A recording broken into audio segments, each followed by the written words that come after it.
who exactly is still willing to pay even more for a $1 million HDB today?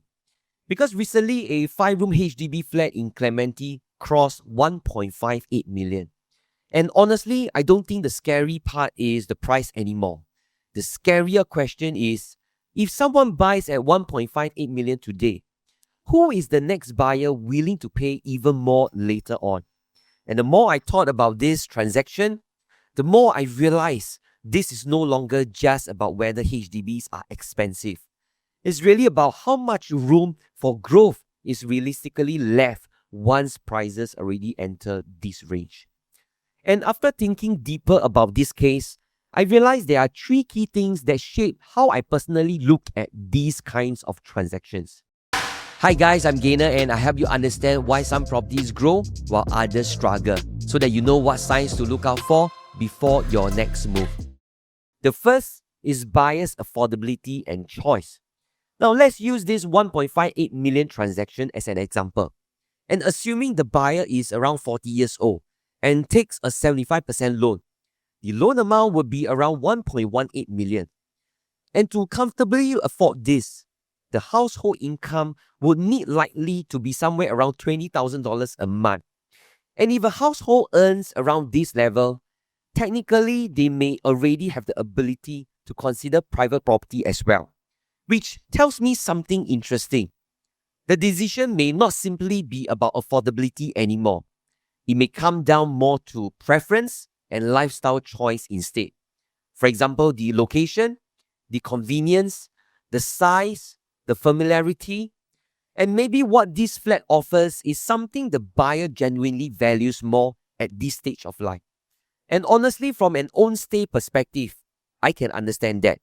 Because in every market, there will still be buyers who are willing to pay a premium for homes that fit the lifestyle they truly want.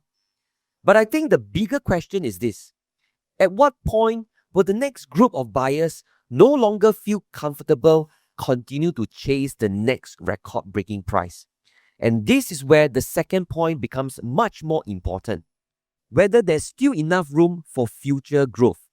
Because if someone buys at 1.58 million today and hopes to see meaningful appreciation later on, the next selling price may eventually need to reach around 1.8 million or even higher. And this is where I think things become much harder. Because moving from 800,000 to 1 million is one thing. Moving from 1.58 million to almost 1.9 million is another level altogether. And at that price point, the buyer pool naturally becomes much smaller. And the higher prices go, the fewer buyers there are who can comfortably enter at that next level. Now, the third point is government intervention risk. Because once affordability becomes a bigger national concern, policies can always change. And we have already seen adjustments happen across different property segments before. Even recent EC rules were adjusted as well. So after looking at all these 3 factors, buyers' affordability and choice, the shrinking future buyer pool, and possible government intervention risk, personally, I would have more reservations viewing these kinds of HDBs purely from a capital growth perspective, not because people cannot afford them. Clearly, there are still buyers today who genuinely value what these homes can offer and are willing to pay for it. But the bigger question is whether is there enough future buyers who will continue feel comfortable pushing the next record-breaking price even higher. And once prices already enter this kind of territory, I think that next jump naturally becomes much harder. So if I'm buying mainly for long-term own stay, lifestyle and convenience, I can still understand why someone may choose to buy. But if I'm entering mainly expecting another very large upside from here, personally, I will become much more cautious.